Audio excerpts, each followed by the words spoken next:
നമ്മളിന്ന് ചർച്ച ചെയ്യാൻ പോകുന്നത് ഒരിക്കലും നടക്കാൻ സാധ്യതയില്ലാത്ത, ഒരിക്കലും നടക്കാൻ സാധ്യത ഇല്ലാതിരുന്ന ഒരു കാര്യത്തെക്കുറിച്ചാണ്.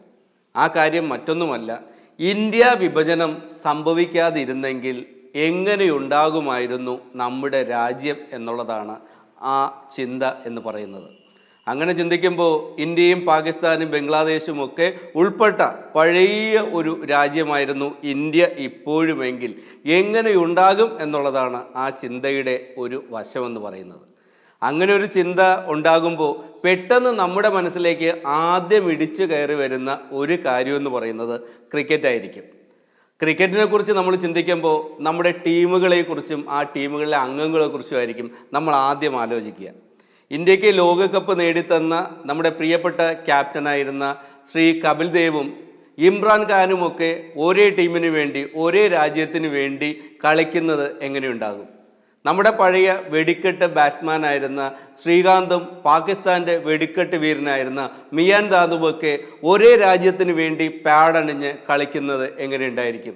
നമ്മുടെ സച്ചിൻ തെണ്ടുൽക്കറും ഷോയിബ് അക്തറും ഒരേ ടീമിന് വേണ്ടി കളിക്കുന്നത് എങ്ങനെയുണ്ടായിരിക്കും? നമ്മുടെ വിരാട് കോഹ്ലിയും പാകിസ്ഥാൻ്റെ ബാബർ അസമുമെല്ലാം പാഡണിഞ്ഞ് ഇന്ത്യ എന്ന് പറയുന്ന ഒരു രാജ്യത്തിന് വേണ്ടി മത്സരിക്കുന്നത് എങ്ങനെയുണ്ടായിരിക്കും?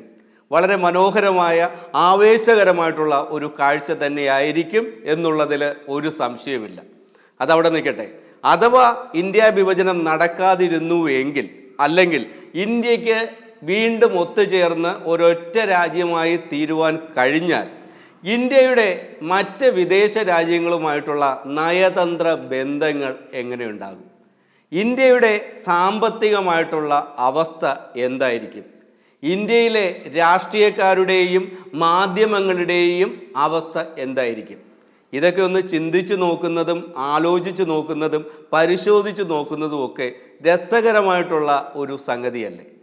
നമുക്ക് നമ്മുടെ പഴയ ചരിത്രങ്ങളൊക്കെ ഒന്ന് പരിശോധിച്ചിട്ട് ചരിത്രത്തിൻ്റെ സത്യസന്ധമായിട്ടുള്ള വസ്തുതയിൽ നിന്ന് ഇന്ത്യ വിഭജനം സംഭവിക്കാതിരുന്നുവെങ്കിൽ എങ്ങനെയായിരുന്നിരിക്കും നമ്മുടെ രാജ്യം എന്ന് ഒന്ന് ആലോചിച്ച് നോക്കിയാലോ?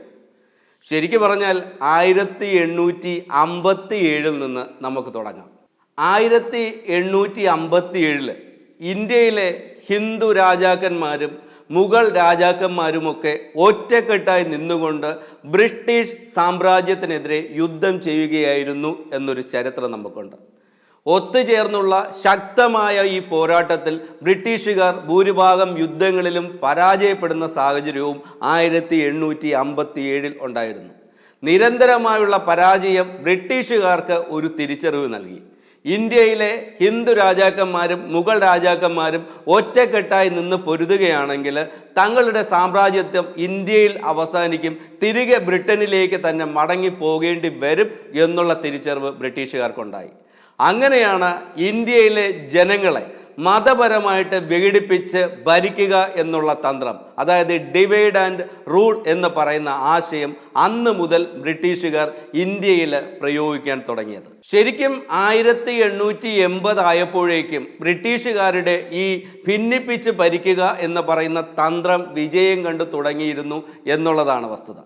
സയ്യദ് അഹമ്മദ് ഖാൻ എന്ന് പറയുന്ന ആ കാലത്തെ ഇന്ത്യയിലെ ഒരു നേതാവ് ഇന്ത്യ വിഭജനം എന്ന് പറയുന്ന ആശയം മുഖ്യധാരയിലേക്ക് ചർച്ചയായിട്ട് ഉയർത്തിക്കൊണ്ട് വരികയും ചെയ്തു.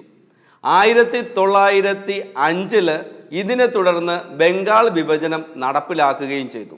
ബ്രിട്ടീഷുകാർ ബംഗാൾ വിഭജനം നടത്തിയത് മതപരമായിട്ടുള്ള ഒരു ലക്ഷ്യം വെച്ചുകൊണ്ട് മതത്തിൻ്റെ അടിസ്ഥാനത്തിലാണ് അവർ ബംഗാൾ വിഭജനം നടത്തിയത്. 1906 ആയപ്പോഴേക്കും നമ്മുടെ രാജ്യത്ത് ഓൾ ഇന്ത്യ മുസ്ലിം ലീഗ് എന്ന് പറയുന്ന പാർട്ടി സ്ഥാപിക്കപ്പെടുകയും പ്രവർത്തനം ആരംഭിക്കുകയും ചെയ്തു. 1909 മോർലി മിൻറ്റോ ഭരണപരിഷ്കാരങ്ങളിലൂടെയും 1919 മൊണ്ടേഗു ചെംസ്ഫോർഡ് ഭരണപരിഷ്കാരങ്ങളിലൂടെയും ഇന്ത്യയെ മതാടിസ്ഥാനത്തിൽ വിഭജിച്ച് മാറ്റി നിർത്തുന്ന പരിപാടികളുടെ നടപ്പിൽ വരുത്തൽ ബ്രിട്ടീഷുകാരിങ്ങനെ അനസ്യൂതം തുടർന്നുകൊണ്ടിരുന്നു എന്നുള്ളതാണ് വസ്തുത. ഇതിന്റെ അടിസ്ഥാനത്തിൽ ഇന്ത്യയിലെ ജനങ്ങൾക്ക്, ഹിന്ദുക്കൾക്കും മുസ്ലിങ്ങൾക്കും ഒക്കെ പ്രത്യേകിച്ച് വോട്ടവകാശം പകുത്തു നൽകുകയും ഇതിന്റെ അടിസ്ഥാനത്തിൽ തിരഞ്ഞെടുപ്പുകളിൽ വോട്ട് ചെയ്യാനുള്ള അവകാശം ഓരോരുത്തർക്കും വേർതിരിച്ചു കൊടുക്കുകയും ഒക്കെ ചെയ്തു. ഇതിനെ തുടർന്ന് പല തരത്തിലുള്ള പ്രശ്നങ്ങളാണ് രാജ്യത്ത് തുടർന്നുണ്ടായ വർഷങ്ങളിൽ വന്നത്. എന്നാൽ ഇതിനൊക്കെ മുമ്പ് തന്നെ 1916 ലക്നൗ ഉടമ്പടി എന്ന് പറയുന്ന ഒരു ഉടമ്പടി ബ്രിട്ടീഷുകാരുണ്ടാക്കുകയും അന്ന് കോൺഗ്രസിലെ നേതാവായിരുന്ന ശ്രീ ബാലഗംഗാധര തിലകനും ഓൾ ഇന്ത്യ മുസ്ലിം ലീഗിന്റെ നേതാവായിരുന്ന ശ്രീ മുഹമ്മദ് അലി ജിന്നയും ഒക്കെയാണ് ഈ ലക്നൗ ഉടമ്പടിയിൽ ഒപ്പുവെച്ചത്. ഈ ലക്നൗ ഉടമ്പടിയുടെ അടിസ്ഥാനം എന്ന് പറയുന്നത് തന്നെ മുസ്ലിം ലീഗിന് അല്ലെങ്കിൽ ഇന്ത്യയിലെ മുസ്ലിങ്ങൾക്ക് രാഷ്ട്രീയമായിട്ട് തിരഞ്ഞെടുപ്പുകളിൽ അംഗീകാരം നൽകിക്കൊണ്ടിട്ടുള്ള ഒരു ഉടമ്പടിയാണ് അന്ന് ഒപ്പുവെച്ച് നിലവിൽ വന്നത്. അന്ന് കോൺഗ്രസ്സുകാർ കരുതിയത് ഈ ലക്നൗ ഉടമ്പടിയിലൂടെ രാജ്യത്തെ ഹിന്ദുക്കളും മുസ്ലിങ്ങളും തമ്മിൽ കൂടുതൽ സൗഹാർദ്ദത്തിലാകും എന്നാണ്. ശരിക്കും പറഞ്ഞാൽ ഈ ഒരൊറ്റ ഉടമ്പടിയോടുകൂടി രാജ്യത്തെ ഹിന്ദുക്കളും മുസ്ലിങ്ങളും കൂടുതൽ വേർതിരിക്കപ്പെട്ടു എന്നുള്ളതാണ് വസ്തുത. അന്നത്തെ കോൺഗ്രസിന്റെ നേതാക്കൾക്ക് ഇതിന് പിന്നിലെ ബ്രിട്ടീഷുകാരുടെ ചതി കൃത്യതയോടെ തിരിച്ചറിയാൻ കഴിയാതെ പോയി എന്നുള്ളതാണ് വസ്തുത. ഇതിനിടയിൽ 1915 ഹിന്ദു മഹാസഭയും സ്ഥാപിക്കപ്പെട്ടു. 1923 സവർക്കർ എഴുതിയ എസെൻഷ്യൽ ഓഫ് ഹിന്ദുത്വ എന്ന പുസ്തകത്തിൽ ഹിന്ദുക്കളുടേതായ പല കാര്യങ്ങളും ആവശ്യങ്ങളും അദ്ദേഹം എഴുതി വെക്കുകയുണ്ടായി. അദ്ദേഹം പറഞ്ഞത് ഹിന്ദുയിസവും ഹിന്ദുത്വവും രണ്ടാണെന്നും രണ്ടും പരസ്പരം ബന്ധമില്ലാത്തതാണ് എന്നുമൊക്കെയാണ്. അതോടൊപ്പം തന്നെ ഇന്ത്യ എന്ന് പറയുന്നത് ഹിന്ദുക്കളുടെ രാജ്യമാണെന്നും ഇവിടെ ക്രിസ്ത്യാനികൾക്കും മുസ്ലിങ്ങൾക്കും ഏതൊരു അവകാശവുമില്ല എന്നുമൊക്കെ അദ്ദേഹം പറഞ്ഞു വെച്ചു. അദ്ദേഹത്തിൻ്റെ ഈ അഭിപ്രായത്തിന് ഹിന്ദു മഹാസഭയുടെ നേതാവായിരുന്ന ഗോവാൾക്കർ സമ്മതം മൂളുകയും അല്ലെങ്കിൽ അനുഭാവം പ്രകടിപ്പിക്കുകയും ഒക്കെ ചെയ്തു എന്നുള്ളതാണ് വസ്തുത. 1925 RSS സ്ഥാപിതമായി. RSSന്റെ സ്ഥാപിത ലക്ഷ്യവും സ്ഥാപിത പ്രഖ്യാപനവും ഒക്കെ എന്ന് പറയുന്നത് ബ്രിട്ടീഷുകാരുമായി ഏതൊരുവിധ തർക്കങ്ങൾ ഉണ്ടാകുവാൻ പാടില്ലെന്നും ബ്രിട്ടീഷുകാരുമായിട്ട് സഹകരിച്ച് മുന്നോട്ട് പോകണമെന്നും രാജ്യത്തിൻ്റെ ശത്രുക്കൾ എന്ന് പറയുന്നത് മുസ്ലിങ്ങളും ക്രിസ്ത്യാനികളും കമ്മ്യൂണിസ്റ്റുകാരും ആണ് എന്നൊക്കെയായിരുന്നു. ഇപ്പോൾ എന്ത് സംഭവിച്ചു എന്ന് വെച്ചാൽ മുസ്ലിങ്ങൾക്കും ഹിന്ദുക്കൾക്കും പ്രത്യേകമായിട്ട് 2 സംഘടനകൾ രാജ്യത്ത് നിലവിൽ വന്നു എന്ന് മാത്രമല്ല, ഈ സംഘടനകളുടെ നേതൃത്വത്തിൽ രാജ്യം വിഭജിക്കുവാനുള്ള ഒരാശയം ബലപ്പെട്ട് വരികയും സാധ്യത ഉണ്ടാവുകയും ചെയ്തു എന്നുള്ളതാണ്. ഇതിനെ തുടർന്ന് ഇതിന് മുമ്പ് തൊട്ട് തുടങ്ങി വെച്ച കലാപങ്ങളുടെ തുടർച്ചകളാണ് രാജ്യത്തുണ്ടായത്. 1920കളും 1930കളുമൊക്കെ രാജ്യത്ത് ധാരാളം ഹിന്ദു മുസ്ലിം കലാപങ്ങൾ നടക്കുകയും ഒരുപാട് മനുഷ്യർക്ക് ജീവൻ തന്നെ നഷ്ടപ്പെടുന്ന സാഹചര്യവും ഉണ്ടായി. 1933 ഓൾ ഇന്ത്യ മുസ്ലിം ലീഗിന്റെ റഹ്മത്ത് അലി ഒരു ലഘുലേഖ എഴുതി പ്രചരിപ്പിക്കുകയും ആ ലഘുലേഖയിലൂടെ പാകിസ്ഥാൻ എന്ന് പറയുന്ന ആശയം അവതരിപ്പിക്കുകയും ചെയ്തു. 1937 ആയപ്പോഴേക്കും സവർക്കർ ഹിന്ദുത്വ അല്ലെങ്കിൽ ഹിന്ദു രാജ്യം എന്ന് പറയുന്ന ആശയത്തിൻ്റെ അല്ലെങ്കിൽ ഇന്ത്യ വിഭജനം എന്ന് പറയുന്ന ലക്ഷ്യത്തെ വീണ്ടും തട്ടിയെടുത്ത് അവതരിപ്പിക്കുകയും ചെയ്തു. ഹിന്ദു മഹാസഭയുടെ അഹമ്മദാബാദ് സമ്മേളനത്തിൽ വെച്ച് ഈ ഇന്ത്യ വിഭജനം എന്ന് പറയുന്ന ആശയത്തെ കൂടുതൽ ശക്തമായിട്ട് അവതരിപ്പിക്കുന്നതിനും സവർക്കർക്ക് കഴിഞ്ഞു. 1940 ലാഹോർ സമ്മേളനത്തിൽ വെച്ച് സമാനമായിട്ടുള്ള ഇന്ത്യ വിഭജനം എന്ന് പറയുന്ന ആശയം മുഹമ്മദ് അലി ജിന്ന കൂടി അവതരിപ്പിച്ചതോടുകൂടി ഈ ഇന്ത്യ വിഭജനം എന്ന് പറയുന്ന സാധ്യതയ്ക്ക് കൂടുതൽ അവസരങ്ങളാണ് ബ്രിട്ടീഷുകാരുടെ മുന്നിലേക്ക് വന്നു വീണത്. അന്ന് ഇന്ത്യയിലെ വൈസ്രോയി ആയിരുന്ന ആളും ബ്രിട്ടീഷ് പ്രധാനമന്ത്രിയായിരുന്ന വിൻസ്റ്റൺ ചർച്ചിലുമൊക്കെ ഇന്ത്യ വിഭജനം എന്ന് പറയുന്നത് അവരുടെ ഒരു വലിയ ലക്ഷ്യമാക്കി നടപ്പിൽ വരുത്തിയെടുക്കുവാൻ പരിശ്രമിച്ചു കൊണ്ടിരിക്കുന്നവരായിരുന്നു. അന്ന് വിൻസ്റ്റൺ ചർച്ചിൽ ചിന്തിച്ചിരുന്നത് ഇന്ത്യ വിഭജിച്ച് മറ്റൊരു രാജ്യം പാകിസ്ഥാൻ എന്ന് പറയുന്ന ഒരു രാജ്യം ഉണ്ടാക്കിയെടുത്താൽ ബ്രിട്ടീഷുകാരുമായിട്ട് ഈ പാകിസ്ഥാൻ കൂടുതൽ സൗഹാർദ്ദത്തിൽ കഴിയുമെന്നും റഷ്യയ്ക്കും ഇന്ത്യക്കും എതിരായിട്ടുള്ള ശക്തമായി നിലനിൽക്കാൻ കഴിയുന്ന അതിശക്തമായ ഒരു രാജ്യമായിട്ട് പാകിസ്ഥാൻ മാറും എന്നൊക്കെയാണ് അദ്ദേഹം ചിന്തിച്ചത്. ഇതിനുശേഷം 1940കൾക്ക് ശേഷം ഇന്ത്യയിൽ വൈസ്രോയി ആയിട്ട് വന്നിട്ടുള്ള ബ്രിട്ടീഷുകാരൻ്റെ ആശയം എന്ന് പറയുന്നത് ഇന്ത്യയെ 3 വിഭജിക്കുക എന്നുള്ളതാണ്. ഹിന്ദുസ്ഥാനും പാകിസ്ഥാനും പ്രിൻസ്ഥാനും എന്ന് പറയുന്ന 3 രാജ്യങ്ങളാക്കി വിഭജിച്ച് ഇന്ത്യയെ മാറ്റുക എന്നൊരു ലക്ഷ്യമാണ് അന്നത്തെ വൈസ്രോയി ഇന്ത്യയിൽ പങ്കുവച്ചത്. ഇതിനിടയിലാണ് 1946 ബ്രിട്ടീഷ് ഇന്ത്യയിൽ തിരഞ്ഞെടുപ്പ് നടന്നത്. അന്ന് മുസ്ലിങ്ങൾക്ക് പ്രത്യേകിച്ച് വോട്ടവകാശം ഉണ്ടായിരുന്നു എന്നുള്ളത് കൊണ്ട് തന്നെ മുസ്ലിം ലീഗ് 425 സീറ്റുകളിൽ ജയിച്ച് കയറുകയും ചെയ്തു. കോൺഗ്രസ് അന്ന് 923 സീറ്റുകളിലാണ് ജയിച്ചത്. അന്നത്തെ തെരഞ്ഞെടുപ്പ് എന്ന് പറയുമ്പോൾ ഏതൊരു തരത്തിലുള്ള അന്താരാഷ്ട്ര മാനദണ്ഡങ്ങളും പാലിക്കാതെയാണ് നടത്തിയത് എന്നുള്ളതാണ് വസ്തുത. ഇലക്ഷനിൽ വോട്ട് ചെയ്യാനുള്ള ജനങ്ങളുടെ പ്രായപൂർത്തി വോട്ടവകാശമായിട്ട് അന്ന് ബ്രിട്ടീഷുകാർ നിശ്ചയിച്ചിരുന്നത് 21 വയസ്സായിരുന്നു. 21 വയസ്സ് പൂർത്തിയായാൽ മാത്രം പോരാ, സ്വന്തമായിട്ട് കെട്ടിടങ്ങളോ എന്തെങ്കിലുമൊക്കെ ആസ്തികളോ വേണം എന്നുള്ളതും ഇവരിൽ എല്ലാവർക്കും നികുതി അടയ്ക്കുന്നവർ ആയിരിക്കണം എന്നുള്ളതുമൊക്കെ ആയിരുന്നു അന്നത്തെ ബ്രിട്ടീഷുകാരുടെ റൂള്. ഇതിൻ്റെ അടിസ്ഥാനത്തിൽ ഇന്ത്യയുടെ ജനസംഖ്യയിലെ ഏകദേശം 3% അതിനടുത്തുള്ള ആൾക്കാർക്ക് മാത്രമാണ് വോട്ട് ചെയ്യാൻ കഴിഞ്ഞത് എന്നൊരു വസ്തുത കൂടിയുണ്ട്. ശരിക്കും പറഞ്ഞാൽ അപ്പർ ക്ലാസ്സിൽപ്പെട്ട ആൾക്കാർക്കും മുസ്ലിം ലീഗിൻ്റെ ഒരു വലിയ വിഭാഗത്തിനുമാണ് ആ തിരഞ്ഞെടുപ്പിൽ വോട്ട് ചെയ്യാൻ കഴിഞ്ഞത് എന്നൊരു വസ്തുത കൂടിയുണ്ട്. അതുകൊണ്ട് തന്നെയാണ് വലിയ ഭൂരിപക്ഷം അല്ലെങ്കിൽ 425 സീറ്റുകളിൽ മുസ്ലിം ലീഗിന് ജയിച്ച് കയറുവാൻ കഴിഞ്ഞത്. ഇത്രയും സീറ്റിൽ മുസ്ലിം ലീഗ് ജയിച്ചു കഴിഞ്ഞപ്പോൾ ഹിന്ദു മഹാസഭയ്ക്ക് ഒരു സീറ്റ് പോലും ജയിക്കാൻ കഴിഞ്ഞില്ല എന്നൊരു വസ്തുത കൂടിയുണ്ട്. ഇത്രയും സീറ്റുകളിൽ ജയിച്ച് കയറിയ മുസ്ലിം ലീഗിന് ആത്മവിശ്വാസം കൂടുകയും ഇന്ത്യയിൽ ഒരു വലിയ കലാപം അഴിച്ചുവിട്ട് ഇന്ത്യ വിഭജനം എന്ന് പറയുന്ന ലക്ഷ്യത്തിന് വേണ്ടി പ്രവർത്തിക്കുകയും ചെയ്തു. അന്ന് നടന്ന കലാപത്തിൽ 1946 നടന്ന കലാപത്തിൽ 5 ദിവസം കൊണ്ട് 4000 പേരാണ് കൊല ചെയ്യപ്പെട്ടത്. ഈ കൊല ചെയ്യപ്പെട്ടതിൽ ഭൂരിഭാഗം ആൾക്കാരും ഹിന്ദുക്കളായിരുന്നു എന്നുള്ളതാണ് പ്രധാനപ്പെട്ട വസ്തുത. ഇത്രയും വലിയ കലാപവും ലഹളവും ഒക്കെ നടന്നുവെങ്കിലും നടന്നുകൊണ്ടിരിക്കുന്ന സമയത്തൊന്നും ഇതിനെ നിയന്ത്രിക്കുവാനായിട്ട് ബ്രിട്ടീഷുകാർ കൂടുതലൊന്നും ചെയ്തില്ല എന്നൊരു വസ്തുത കൂടിയുണ്ട്. കലാപ രൂക്ഷമാവുകയും കൂടുതൽ ഹിന്ദുക്കൾ ആക്രമിക്കപ്പെടുകയും ഒക്കെ ചെയ്യുന്ന സാഹചര്യം ഉണ്ടായപ്പോഴാണ് മഹാത്മാഗാന്ധി വിഷയത്തിൽ ഇടപെട്ട് ഹിന്ദുക്കൾക്ക് സുരക്ഷിതത്വം ഉറപ്പാക്കണമെന്ന് ആവശ്യപ്പെട്ടുകൊണ്ട് ഹിന്ദുക്കളുടെ കൂടുതൽ ആക്രമിക്കുന്ന ഇടങ്ങളിലേക്ക് അദ്ദേഹം കാൽനടയായിട്ട് കടന്നു ചെന്നത്. ഈ കലാപത്തിനൊടുവിൽ 14 ഓഗസ്റ്റ് 1947 ഇന്ത്യ വിഭജന ദിനമായി മാറി. ശരിക്കു പറഞ്ഞാൽ അന്ന് തുടങ്ങി വെച്ചത് വിഭജനത്തിൻ്റെ ഒരു തുടക്കം മാത്രമായിരുന്നു. ഇന്ന് പതിറ്റാണ്ടുകൾക്കിപ്പുറവും നീണ്ടു നിൽക്കുന്ന വിഭജനത്തിൻ്റെ മുറിപ്പാടുകളാണ് ഇന്ത്യയിലെയും പാകിസ്ഥാനിലെയും ബംഗ്ലാദേശിലെയും ജനങ്ങൾ അനുഭവിച്ചു കൊണ്ടിരിക്കുന്നത് എന്നുള്ളതാണ് വസ്തുത. അന്ന് ഈ വിഭജനം ഒഴിവാക്കുവാൻ എന്തെങ്കിലും ചെയ്യാമായിരുന്ന പലരും ഉണ്ടായിരുന്നുവെങ്കിലും ഭൂരിഭാഗം ആൾക്കാർക്കും അതൊന്നും ചെയ്യാനുള്ള സാഹചര്യം കിട്ടിയില്ല എന്നുള്ളതാണ് വസ്തുത. അന്ന് ജവഹർലാൽ നെഹ്റുവും സുഭാഷ് ചന്ദ്രബോസും സർദാർ വല്ലഭായ് പട്ടേലും മൗലാന ആസാദും ചില രാഷ്ട്രീയ പാർട്ടികളും ഒക്കെ തന്നെ ഇന്ത്യ വിഭജനം എന്ന് പറയുന്ന ആശയത്തിന് എതിരായിരുന്നു. മഹാത്മാഗാന്ധിയും ഖാൻ ഖാബർ ഖാനും ഒക്കെ അവസാനം വരെ ഇന്ത്യ വിഭജനം എന്ന് പറയുന്ന ആശയത്തെ ശക്തമായി എതിർക്കുകയും അതിനെതിരെ അവരുടെ അഭിപ്രായങ്ങൾ രേഖപ്പെടുത്തുകയും ചെയ്ത വ്യക്തികളാണ്. കോൺഗ്രസിനും ഒടുവിൽ ഈ വിഭജനത്തെ അംഗീകരിക്കേണ്ടി വന്നു എന്നുള്ളതാണ് വസ്തുത.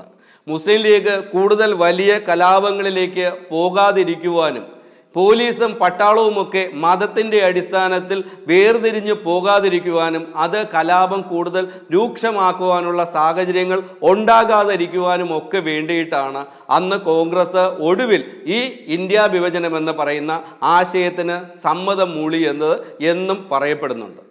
അന്നത്തെ കാലഘട്ടത്തിൽ ഇന്ത്യ വിഭജനം നടക്കണമെന്ന് ആഗ്രഹിച്ച പലർക്കും വ്യക്തിപരമായിട്ടുള്ള ലക്ഷ്യങ്ങൾ ഉണ്ടായിരുന്നു എന്നുള്ള കാര്യം കൂടിയുണ്ട്.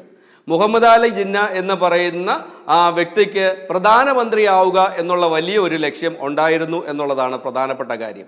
പാകിസ്ഥാന്റെ ആദ്യത്തെ പ്രധാനമന്ത്രി ആയിത്തീരുക എന്നുള്ള ലക്ഷ്യത്തോടു കൂടി തന്നെയാണ് അദ്ദേഹം ഇന്ത്യ വിഭജനം എന്ന് പറയുന്ന ആശയത്തിന്റെ മുന്നിൽ നിന്നത് എന്നും പറയുന്നുണ്ട്. എന്നാൽ വിധി വൈപരീതം എന്ന് പറയട്ടെ, പാകിസ്ഥാന്റെ ആദ്യത്തെ പ്രധാനമന്ത്രിയായത് ലിയാഖത്ത് അലി ഖാൻ ആയിരുന്നു എന്നുള്ളതാണ് ഒരു വിസ്മരിക്കാൻ കഴിയാത്ത സത്യം എന്ന് പറയുന്നത്.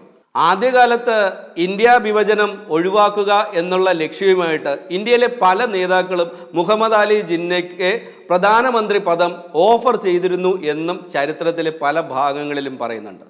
സുഭാഷ് ചന്ദ്രബോസാണ് ആദ്യമായിട്ട് മുഹമ്മദ് അലി ജിന്നയ്ക്ക് ഇന്ത്യൻ പ്രധാനമന്ത്രി പദം വാഗ്ദാനം ചെയ്തത് എന്ന് പറയുന്നുണ്ട്. അതിനുശേഷം ശ്രീ രാജഗോപാലാചാരിയും ഒടുവിൽ ശ്രീ മഹാത്മാഗാന്ധിയുമൊക്കെ പ്രധാനമന്ത്രി പദം വാഗ്ദാനം ചെയ്തിരുന്നു എന്നും പറയുന്നു. എന്തായാലും മുഹമ്മദ് അലി ജിന്ന ഇതിനൊന്നും വഴങ്ങാതെ വിഭജനം എന്ന ലക്ഷ്യവും പ്രത്യേക മുസ്ലിം രാജ്യം എന്ന ലക്ഷ്യവുമായിട്ട് മുന്നോട്ട് പോയത് കൊണ്ട് തന്നെയാണ് ഇന്ത്യ വിഭജനം നടക്കുവാനുള്ള ഒരു പ്രധാനപ്പെട്ട കാരണമുണ്ടായത് എന്നുള്ളത് നമുക്ക് വിസ്മരിക്കാൻ കഴിയാത്ത വസ്തുതയാണ്. ഇനി നമുക്ക് ആലോചിക്കേണ്ടത്, ഇതൊക്കെയാണ് ചരിത്രം. വിഭജനം നടക്കാനുണ്ടായ കാരണമൊക്കെയാണ് നമ്മൾ ഇത്രയും നേരം പറഞ്ഞത്. ഇനി വിഭജനം ഉണ്ടാകാതിരിക്കുവാനുള്ള അല്ലെങ്കിൽ വിഭജനം തടയുവാൻ കഴിയുമായിരുന്ന മാർഗങ്ങളാണ് നമ്മൾ ചർച്ച ചെയ്യാൻ പോകുന്നത്. അതിൽ പ്രധാനപ്പെട്ട കാര്യമെന്ന് പറയുന്നത് ഗാന്ധിജിയുടെ ഉപദേശങ്ങൾക്ക് മുഹമ്മദ് അലി ജിന്ന വഴങ്ങുക എന്നുള്ളതായിരുന്നു. ഗാന്ധിജി പറഞ്ഞ ആശയങ്ങളോട് മുഹമ്മദ് അലി ജിന്ന അനുകൂലമായി പ്രതികരിക്കുകയും വിഭജനം എന്ന് പറയുന്ന ലക്ഷ്യത്തിൽ നിന്ന് പിന്മാറുകയും ഇന്ത്യൻ മുസ്ലിം ലീഗിലെ നേതാക്കളെയെല്ലാം തന്നെ ഈ കാര്യങ്ങൾ പറഞ്ഞു മനസ്സിലാക്കി വിഭജനം എന്ന് പറയുന്ന ആവശ്യത്തിൽ നിന്ന് പിന്നോട്ട് പോവുകയുമൊക്കെ മുഹമ്മദ് അലി ജിന്ന ചെയ്തിരുന്നുവെങ്കിൽ ഒരു പക്ഷേ ഇന്ത്യ വിഭജനം നടക്കില്ലായിരുന്നു എന്നുള്ളതാണ് പ്രധാനപ്പെട്ട ഒരു കാര്യം. ഇനി മറ്റൊരു തരത്തിൽ ഇന്ത്യ വിഭജനം ചിലപ്പോൾ ഒഴിവാക്കാൻ കഴിയുമായിരുന്നു എന്നുള്ളത് മറ്റൊരു കാര്യമാണ്. അത് ഗോഡ്സെയുമായിട്ട് ബന്ധപ്പെട്ടതാണ്. നാഥുറാം വിനായക് ഗോഡ്സെ എന്ന് പറയുന്ന RSSകാരനാണ് മഹാത്മാഗാന്ധിയെ കൊലപ്പെടുത്തിയത് എന്ന് നമുക്കറിയാം. ആദ്യത്തെ പരിശ്രമത്തിലല്ല ഗോഡ്സെ ഗാന്ധിജിയെ കൊലപ്പെടുത്തുന്നതിൽ വിജയിച്ചത്. പല പ്രാവശ്യം പരിശ്രമിച്ചതിന് ശേഷമാണ് നാഥുറാം വിനായക് ഗോഡ്സെക്ക് ഗാന്ധിജിയെ കൊലപ്പെടുത്താൻ കഴിഞ്ഞത് എന്നൊരു വസ്തുതയുണ്ട്. ഈ ഗാന്ധിജിയെ കൊല്ലുന്നതിന് പകരം, ഗാന്ധിജി വധത്തിന് പകരം അദ്ദേഹം മുഹമ്മദ് അലി ജിന്നയെ ആണ് കൊലപ്പെടുത്തിയിരുന്നത് എങ്കിൽ ഒരു പക്ഷേ ഇന്ത്യ വിഭജനം നടക്കില്ലായിരുന്നു എന്ന് വേണമെങ്കിൽ ചിന്തിക്കാം. കാര്യം മുസ്ലിം ലീഗ് എന്ന് പറയുന്ന, ഇന്ത്യൻ മുസ്ലിം ലീഗ് എന്ന് പറയുന്ന രാഷ്ട്രീയ പാർട്ടിയാണ് അതിശക്തമായിട്ട് ഇന്ത്യ വിഭജനം എന്ന ലക്ഷ്യവുമായിട്ട് മുന്നോട്ട് വന്നത്. അവരുടെ ഏറ്റവും വലിയ ആവശ്യവും ഇന്ത്യ വിഭജനമായിരുന്നു. അതിൻ്റെ നെടുന്തൂണായിട്ട് നിന്ന ആളാണ് മുഹമ്മദ് അലി ജിന്ന. മുഹമ്മദ് അലി ജിന്നയെ ഗോഡ്സെ കൊലപ്പെടുത്തുകയായിരുന്നുവെങ്കിൽ മുസ്ലിം ലീഗിൽ അന്ന് ശക്തരായിട്ടുള്ള നേതാക്കൾ മറ്റാരും ഉണ്ടായിരുന്നില്ല എന്നുള്ള സാഹചര്യത്തിൽ ചിലപ്പോൾ ഇന്ത്യ വിഭജനം എന്ന് പറയുന്ന അവരുടെ ആശയത്തിന് അല്ലെങ്കിൽ ആവശ്യത്തിന് മങ്ങലേൽക്കുവാനുള്ള സാധ്യത ഉണ്ടായിരുന്നു. ഗാന്ധിജി ഇന്ത്യ വിഭജനം എന്ന് പറയുന്ന ആശയത്തെ പൂർണ്ണമായിട്ടും എതിർത്തിരുന്ന ആളാണ്. എന്നാൽ ഗോഡ്സെയുടെ അല്ലെങ്കിൽ ഗോഡ്സെ പിന്തുടർന്ന രാഷ്ട്രീയത്തിന്റെ ആവശ്യം ഇന്ത്യ വിഭജനം ആയിരുന്നു എന്നുള്ളതും മുഹമ്മദ് അലി ജിന്നയുടെ ആവശ്യം ഇന്ത്യ വിഭജനം എന്നുള്ളതായിരുന്നു എന്നുള്ളത് കൊണ്ടും നമുക്ക് മറ്റൊരു സാധ്യതയിലേക്ക് ചിന്തിക്കാനുള്ള അവസരമില്ല എന്നുള്ളതൊരു വസ്തുതയാണ്. എങ്കിൽ കൂടി ഗാന്ധിജിക്ക് പകരം മുഹമ്മദ് അലി ജിന്നയുടെ നേരെ ഗോഡ്സെ വെടിയുതിർത്തിരുന്നു എങ്കിൽ ഇന്ത്യ വിഭജനം നടക്കില്ലായിരുന്നു എന്നുള്ള സാധ്യത വളരെ മുന്നിട്ട് തന്നെ നിൽക്കുന്നുണ്ട് എന്നുള്ളതാണ് വസ്തുത. ഇന്ത്യ വിഭജനം ഒഴിവാക്കാമായിരുന്ന അല്ലെങ്കിൽ നടക്കാതിരിക്കാമായിരുന്ന മറ്റൊരു സാധ്യത എന്ന് പറയുന്നത് ബ്രിട്ടീഷ് ഗവൺമെന്റിന്റെ ഭാഗത്തു നിന്നുണ്ടാകേണ്ടിയിരുന്ന നടപടികളാണ്. 1945 ബ്രിട്ടനിൽ നടന്ന തെരഞ്ഞെടുപ്പിൽ പരാജയപ്പെട്ട് വിൻസ്റ്റൺ ചർച്ചിലിന് പ്രധാനമന്ത്രി പദത്തിൽ നിന്ന് പുറത്തു പോകേണ്ടി വന്നു. ലേബർ പാർട്ടിയാണ് അന്ന് അവിടെ അധികാരത്തിൽ വന്നത്. ക്ലെമന്റ് ആറ്റ്ലി ആയിരുന്നു അന്ന് ബ്രിട്ടീഷ് പ്രധാനമന്ത്രി. ലേബർ പാർട്ടി ഈ ബ്രിട്ടന്റെ സാമ്രാജ്യത്വപരമായിട്ടുള്ള നടപടികൾക്ക് എതിരെ നിൽക്കുന്ന ഒരു രാഷ്ട്രീയ പ്രസ്ഥാനമായിരുന്നു. അതോടൊപ്പം തന്നെ ക്ലെമന്റ് ആറ്റ്ലി ഇന്ത്യ വിഭജനത്തെ എതിർത്തിരുന്ന നേതാവായിരുന്നു എന്നുള്ളതും വസ്തുതയാണ്. ഇന്ത്യ വിഭജനം ഒഴിവാക്കുന്നതിന് വേണ്ടിയിട്ട് അദ്ദേഹം പരിശ്രമിക്കുകയും അതിനു വേണ്ടിയിട്ടുള്ള നടപടികളൊക്കെ തുടങ്ങുകയും ചെയ്തിരുന്നു. എന്നാൽ 1946 നടന്ന തെരഞ്ഞെടുപ്പും അതിനെ തുടർന്നുണ്ടായ കലാപങ്ങളും കൃത്യസമയത്ത് ഇടപെട്ട് ഒഴിവാക്കുന്നതിലും നിയന്ത്രിക്കുന്നതിലും ക്ലെമന്റ് ആറ്റ്ലി പരാജയപ്പെട്ടതുകൊണ്ടാണ് ഇന്ത്യ വിഭജനം ഉണ്ടായത് എന്നൊരു വസ്തുത കൂടിയുണ്ട്. കൃത്യസമയത്ത് ഇന്ത്യയിൽ നടന്ന എല്ലാ കലാപങ്ങളെയും നിയന്ത്രിക്കുകയും ഇന്ത്യയിലെ മുസ്ലിം ലീഗിനും മറ്റ് പാർട്ടികൾക്കുമൊക്കെ മതപരമായിട്ട് വോട്ട് ചെയ്യുന്നതിനുള്ള അവകാശം എടുത്തു കളയുകയും വിദ്വേഷ പ്രസംഗം നടത്തി മതപരമായിട്ട് വേർതിരിവുണ്ടാക്കുന്ന ആൾക്കാരെയൊക്കെ അറസ്റ്റ് ചെയ്യുകയും നിയമ നടപടികൾ സ്വീകരിക്കുകയും ഒക്കെ ബ്രിട്ടീഷ് ഗവൺമെന്റ് ചെയ്തിരുന്നുവെങ്കിൽ ഇന്ത്യയിലെ ജനങ്ങൾക്കിടയിൽ മതപരമായിട്ടുള്ള വേർതിരിവിൻ്റെ ശത്രുതയുടെ സാധ്യതയ്ക്ക് അല്ലെങ്കിൽ അതിൻ്റെ വർധനവിന് ഒരു കുറവൊക്കെ ഉണ്ടാക്കുവാൻ സാധിക്കുമായിരുന്നു. 1946 കലാപ ആഹ്വാനം ചെയ്ത് ഇന്ത്യയിലെ കലാപം അഴിച്ചുവിട്ട മുഹമ്മദ് അലി ജിന്നയെ അറസ്റ്റ് ചെയ്ത് കൃത്യമായ നിയമ നടപടികൾക്ക് വിധേയനാക്കാൻ ക്ലെമന്റ് ആറ്റ്ലി ഉത്തരവിട്ട് ആ തരത്തിലൊരു നടപടി ബ്രിട്ടീഷ് സർക്കാർ എടുത്തിരുന്നുവെങ്കിലും ഇന്ത്യ വിഭജനം 100% നടക്കില്ലായിരുന്നു എന്നുള്ളതാണ് വസ്തുത. ഇന്ത്യ വിഭജനം ഉണ്ടാകാൻ പാടില്ലായിരുന്നു എന്ന് പറയുന്ന ക്ലെമന്റ് ആറ്റ്ലിയും ഈ സാമ്രാജ്യത്വം എന്ന് പറയുന്നത് തെറ്റാണ് എന്ന് പറഞ്ഞിരുന്ന ലേബർ പാർട്ടിയും ഒക്കെ അധികാരത്തിൽ ഇരിക്കുമ്പോൾ തന്നെ ഇന്ത്യ വിഭജനം സംഭവിച്ചു എന്നുള്ളതാണ് ചരിത്രത്തിലെ ഏറ്റവും ഇരുണ്ട അധ്യായം എന്ന് പറയുന്നത്. ഇന്ത്യ വിഭജനം നടക്കാതിരുന്നു എങ്കിൽ 1947 ബ്രിട്ടീഷുകാർ ഇന്ത്യ വിട്ടുപോകുമ്പോൾ ഇന്ത്യ ഏറ്റവും ശക്തമായ സമാധാനമുള്ള ഒരു മതേതര ജനാധിപത്യ രാജ്യമായിട്ട് മാറുകയായിരുന്നു. മറ്റു രാജ്യങ്ങൾക്കൊക്കെ മാതൃകയായി മാറാവുന്ന മതവർഗീയ ശക്തികൾക്ക് സാധ്യതകളില്ലാത്തൊരു രാജ്യമായിട്ട് ഇന്ത്യ ഇപ്പോഴും നിലനിൽക്കുവാനുള്ള സാധ്യതയും ഉണ്ടാകുമായിരുന്നു.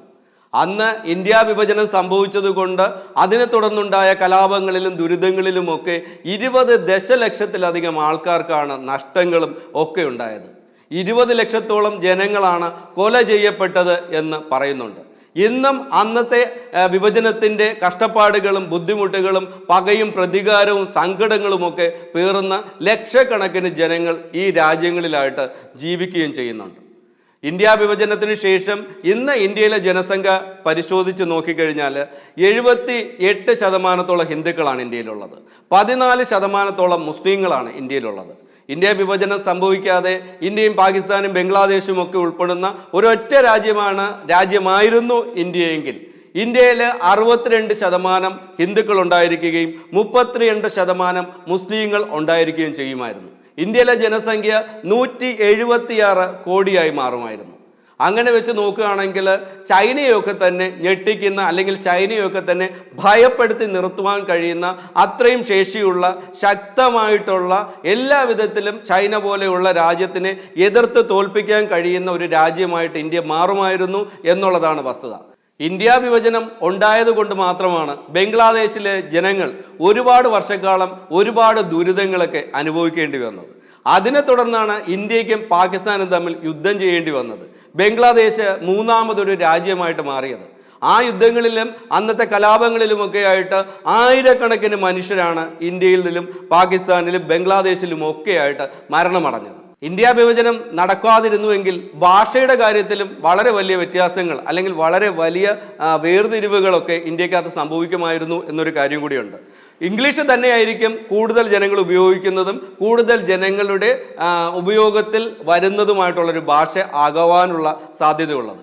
അതോടൊപ്പം തന്നെ ഉറുദുവും ബംഗാളിയും ഒക്കെ ധാരാളമായിട്ട് ഇന്ത്യക്കുള്ളിൽ ഉപയോഗിക്കപ്പെടുകയും ഹിന്ദി ഭാഷയ്ക്ക് ഇപ്പോൾ കിട്ടുന്നതിൽ നിന്നും പ്രാതിനിധ്യം കുറഞ്ഞു പോകുന്ന ഒരു സാഹചര്യം ഉണ്ടാവുകയും ഒക്കെ ചെയ്യുമായിരുന്നു എന്നുള്ളതും ഒരു വലിയ വസ്തുതയാണ്. ഇന്ത്യ വിഭജനം എന്ന് പറയുന്നത് ചരിത്രത്തിൽ മറ്റു പല പ്രതിസന്ധികൾക്ക് കൂടി കാരണമായിട്ടുണ്ട്.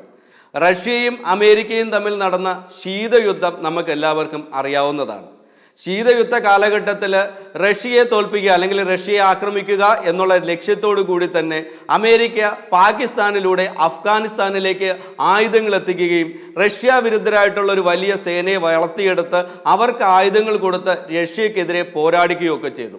അങ്ങനെ അമേരിക്ക പാലും തേനും ഊട്ടി ആയുധങ്ങൾ നൽകി വളർത്തിയെടുത്ത ഒരു ഭീകരവാദ സംഘടനയാണ് താലിബാൻ എന്ന് പറയുന്നത്. താലിബാൻ എന്ന് പറയുന്ന ആ സംഘടന ഇന്ന് ലോകത്തിന് എത്ര വലിയ ഭീഷണിയായിട്ടാണ് നിലനിൽക്കുന്നത് എന്ന് ആലോചിച്ച് നോക്കിയാൽ ഇന്ത്യ വിഭജനത്തിൻ്റെ ഏറ്റവും വലിയ ദൂഷ്യവശങ്ങളിൽ ഒന്ന് നമുക്ക് മനസ്സിലാക്കാൻ പറ്റും. അതോടൊപ്പം തന്നെ ഇന്ത്യയും പാകിസ്ഥാനും തമ്മിലുള്ള അതിർത്തി തർക്കങ്ങളും അവിടെ പാകിസ്ഥാൻ വളർത്തിയെടുത്ത തീവ്രവാദ സംഘടനകളുടെ പ്രവർത്തനങ്ങളുമൊക്കെ നമുക്ക് കാണാൻ കഴിയുന്നതാണ്. പാകിസ്ഥാൻ കാശ്മീർ എന്ന വിഷയം മുൻനിർത്തിക്കൊണ്ട് അതിർത്തിയിൽ വളർത്തിയെടുത്ത ഈ തീവ്രവാദ പ്രവർത്തനങ്ങളുടെ ഫലമായിട്ട് ഇന്ത്യയും പാകിസ്ഥാനുമായിട്ട് നിരവധി തവണ ഏറ്റുമുട്ടൽ ഉണ്ടായിട്ടുണ്ട് എന്നുള്ളതും വസ്തുതയാണ്. കാശ്മീരിൽ നിരന്തരമായി നടന്ന ഭീകരവാദ ആക്രമണങ്ങളെ തുടർന്ന് കാശ്മീരി പണ്ഡിറ്റുകൾക്ക് കാശ്മീർ ഉപേക്ഷിച്ച് പലായനം ചെയ്യേണ്ടി വന്നു. കഴിഞ്ഞ 30 വർഷങ്ങളായിട്ട് കാശ്മീരിലെ ജനങ്ങൾ മുസ്ലിം ജനവിഭാഗം തീവ്രവാദത്തിൻ്റെ സംശയത്തിൻ്റെ നിഴലിലാണ് ജീവിക്കേണ്ടി വരുന്നത്. ഈ ആക്രമണങ്ങളെ തുടർന്ന് കാശ്മീരിലെ നിരന്തരമായിട്ട് സൈനികരും ജനങ്ങളും തീവ്രവാദികളും ഒക്കെയായിട്ട് പരസ്പരം ഏറ്റുമുട്ടേണ്ട വളരെ രൂക്ഷമായിട്ടുള്ള ഗുരുതരമായിട്ടുള്ള പ്രതിസന്ധികളാണ് നിലനിൽക്കുന്നത്. ഇന്ന് ലോകത്തെ ഏറ്റവും സുന്ദരമായിട്ടുള്ള ഭൂപ്രദേശങ്ങളിൽ ഒന്നായ കാശ്മീർ വളരെ അപകടകരമായിട്ടുള്ളൊരു സ്ഥലമായി മാറിയതിനും ആ രീതിയിൽ വർഷങ്ങളോളം തുടർന്നു പോയതിനുമൊക്കെ കാരണവും ഇന്ത്യ വിഭജനം തന്നെയാണ്. ഇന്ത്യ വിഭജിക്കപ്പെട്ടിട്ടില്ലായിരുന്നുവെങ്കിൽ ഇന്ന് സ്വിറ്റ്സർലൻഡിനെക്കാളും ഏറ്റവും മനോഹരമായിട്ടുള്ള ഏറ്റവും സുരക്ഷിതവുമായിട്ടുള്ള ഒരു ടൂറിസം കേന്ദ്രമായിട്ട് കാശ്മീർ വളരുമായിരുന്നു എന്നുള്ളതും വസ്തുതയാണ്. ഇതെല്ലാത്തിനും ഉപരി ഇന്ത്യയും പാകിസ്ഥാനും തമ്മിൽ 4 പ്രാവശ്യം യുദ്ധം ചെയ്തിട്ടുണ്ട്. ഈ 4 യുദ്ധങ്ങളിലുമായിട്ട് ഇന്ത്യയിലെയും പാകിസ്ഥാനിലെയും ആയിരക്കണക്കിന് ജനങ്ങൾ കൊല ചെയ്യപ്പെടുകയും ചെയ്തിട്ടുണ്ട്. കോടിക്കണക്കിന് രൂപയാണ് ഓരോ രാജ്യങ്ങളും, ഈ 2 രാജ്യങ്ങളും ഈ യുദ്ധങ്ങൾക്ക് വേണ്ടി ചെലവഴിച്ചിട്ടുള്ളത്. ഇപ്പോഴും എല്ലാ വർഷവും നമ്മുടെ ബഡ്ജറ്റുകൾ അവതരിപ്പിക്കുമ്പോൾ നമുക്കറിയാം നമ്മുടെ രാജ്യവും പാകിസ്ഥാനും ഒക്കെ പ്രതിരോധ നടപടികൾക്ക് വേണ്ടി നീക്കിവെക്കുന്നത് ഭീമമായിട്ടുള്ള തുകയാണ്. പാകിസ്ഥാൻ 10,000-കണക്കിന് കോടി ഡോളർ പ്രതിരോധ പ്രവർത്തനത്തിന് വേണ്ടി നീക്കിവെക്കുമ്പോൾ ഇന്ത്യ നീക്കിവെക്കുന്നത് ലക്ഷക്കണക്കിന് കോടി രൂപയാണ് എന്നുള്ളതും വസ്തുത. ഓരോ വർഷവും ഇന്ത്യയും പാകിസ്ഥാനും കൂടി പ്രതിരോധത്തിന്, അതിർത്തികൾ സംരക്ഷിക്കാൻ വേണ്ടി ചെലവാക്കുന്നത് 7 ട്രില്യൺ രൂപയാണ് എന്നാണ് പറയപ്പെടുന്നത്. ഇത്രയും ഭീമമായിട്ടുള്ള തുക ഈ രാജ്യങ്ങളുടെ, ഇന്ത്യയും പാകിസ്ഥാനും ബംഗ്ലാദേശും ഒന്നായി കിടക്കുന്ന ഒരു രാജ്യമായിരുന്നുവെങ്കിൽ ആ രാജ്യത്തെ വിദ്യാഭ്യാസത്തിനും ആരോഗ്യത്തിനും തൊഴിലിടങ്ങൾ സ്ഥാപിക്കുന്നതിന് വേണ്ടിയിട്ടും അല്ലെങ്കിൽ ഫാക്ടറികളോ അതുപോലുള്ള വലിയ വലിയ വ്യവസായങ്ങൾ സ്ഥാപിക്കുന്നതിനും ഒക്കെ വേണ്ടി ചെലവഴിച്ചിരുന്നു എങ്കിൽ ഇന്ന് ഇന്ത്യ ലോകത്തെ ഏത് സമ്പന്ന രാജ്യത്തെയും കിടപിടിക്കുന്ന തരത്തിലുള്ള ഒരു വികസിത രാജ്യമായി മാറുമായിരുന്നു എന്നുള്ളതും സത്യസന്ധമായിട്ടുള്ള ഒരു വസ്തുതയാണ്. ഇനി ജനങ്ങളെക്കുറിച്ച് ചിന്തിച്ചു നോക്കിയാൽ പാകിസ്ഥാനിലെ ജനങ്ങൾ ഇന്ന് അനുഭവിച്ചുകൊണ്ടിരിക്കുന്ന നരകയാതനകൾ നമുക്ക് മനസ്സിലാക്കുവാൻ കഴിയുന്നതാണ്. വാർത്താ മാധ്യമങ്ങളിലൂടെയൊക്കെ തന്നെ അവിടുത്തെ പ്രതിസന്ധികളും പ്രശ്നങ്ങളും സാമ്പത്തിക ദുരിതങ്ങളും ഒക്കെ നമ്മൾ നിരന്തരം അറിഞ്ഞുകൊണ്ടിരിക്കുകയാണ്. നമ്മൾ ഒരു രാജ്യമായിരുന്നുവെങ്കിൽ ഇന്ന് പാകിസ്ഥാൻ എന്ന് പറയുന്ന ഭാഗത്ത് ജീവിക്കുന്ന ജനങ്ങൾക്ക് ഈ തരത്തിലുള്ള ഒരു ദുരിതത്തിലൂടെ കടന്നു പോകേണ്ട ഒരു അവസരം ഉണ്ടാകില്ലായിരുന്നു എന്നുള്ളതാണ് പ്രധാനപ്പെട്ട വസ്തുത. ഇന്ത്യ 1950 റിപ്പബ്ലിക് ആവുകയും 1952 ഇന്ത്യയിൽ ആദ്യത്തെ തെരഞ്ഞെടുപ്പ് നടക്കുകയും ഇന്ത്യയിൽ ഭരണഘടന നിലവിൽ വരികയും ഒക്കെ ചെയ്തിട്ടുള്ള കാര്യം നമുക്കറിയാം. എന്നാൽ 1956 ആയപ്പോഴാണ് പാകിസ്ഥാൻ ഒരു ഭരണഘടന തന്നെ എഴുതി ഉണ്ടാക്കാൻ കഴിഞ്ഞത്. പല പ്രാവശ്യം പാകിസ്ഥാൻ ഈ ഭരണഘടന നിലവിൽ വരുത്തുകയും അവിടെ തെരഞ്ഞെടുപ്പുകൾ നടക്കുകയും ഒക്കെ ചെയ്തിട്ടുണ്ട് എന്ന് നമുക്കറിയാം. എന്നാൽ ഓരോ പ്രാവശ്യം ഭരണഘടന അനുസരിച്ച് അവിടെ തെരഞ്ഞെടുപ്പ് നടന്ന് പ്രധാനമന്ത്രിമാർ അധികാരത്തിലേക്ക് ഏറി ഭരിക്കുകയും ചെയ്തിട്ടുണ്ടെങ്കിലും നിരവധി തവണ ഈ പ്രധാനമന്ത്രിമാരെയൊക്കെ പുറത്താക്കിക്കൊണ്ട് പാകിസ്ഥാനിൽ പട്ടാള അട്ടിമറികൾ നടക്കുകയും പട്ടാള ഭരണം വരികയും ചെയ്തിട്ടുള്ള കാര്യവും നമുക്കറിയാം. ഇത്രയും വർഷത്തെ പാകിസ്ഥാന്റെ ചരിത്രം എടുത്ത് പരിശോധിച്ച് നോക്കിയാൽ തെരഞ്ഞെടുപ്പിലൂടെ അധികാരത്തിൽ വന്ന ഒരു പ്രധാനമന്ത്രിക്കും 5 വർഷക്കാലം തികച്ച പാകിസ്ഥാൻ ഭരിക്കുവാൻ കഴിഞ്ഞിട്ടില്ല എന്നുള്ള ദയനീയമായിട്ടുള്ളൊരു വസ്തുത കൂടി നമ്മുടെയൊക്കെ മുന്നിൽ ഒരു സത്യമായിട്ട് കിടപ്പുണ്ട്. ജനാധിപത്യത്തിന്റെ അളവുകോലിലും ലോക സമാധാനത്തിന്റെ കാര്യത്തിലും അതിൻ്റെ അളവുകോലിലും അതോടൊപ്പം തന്നെ GDPയുടെ കാര്യത്തിലുമൊക്കെ പാകിസ്ഥാന്റെ സ്ഥാനമെന്ന് പറയുന്നത് വളരെ മോശമാണെന്ന് നമുക്ക് എല്ലാവർക്കും അറിയാം. അമിതമായിട്ടുള്ള മതവിശ്വാസമാണ് പാകിസ്ഥാനെ ഈ തരത്തിലേക്ക് തകർത്ത് കളഞ്ഞത് എന്നാണ് ഒരു വലിയ വിഭാഗം അഭിപ്രായപ്പെട്ടുകൊണ്ടിരിക്കുന്നത്. മതവിശ്വാസം കുറഞ്ഞിട്ടുള്ള ഒരുപാട് രാജ്യങ്ങളിലെ ജനങ്ങൾ സമാധാനത്തിലും സംതൃപ്തിയിലുമൊക്കെ മികച്ച സ്ഥാനങ്ങൾ രേഖപ്പെടുത്തി ജീവിക്കുന്നത് നമ്മൾ കാണുന്നുണ്ട്.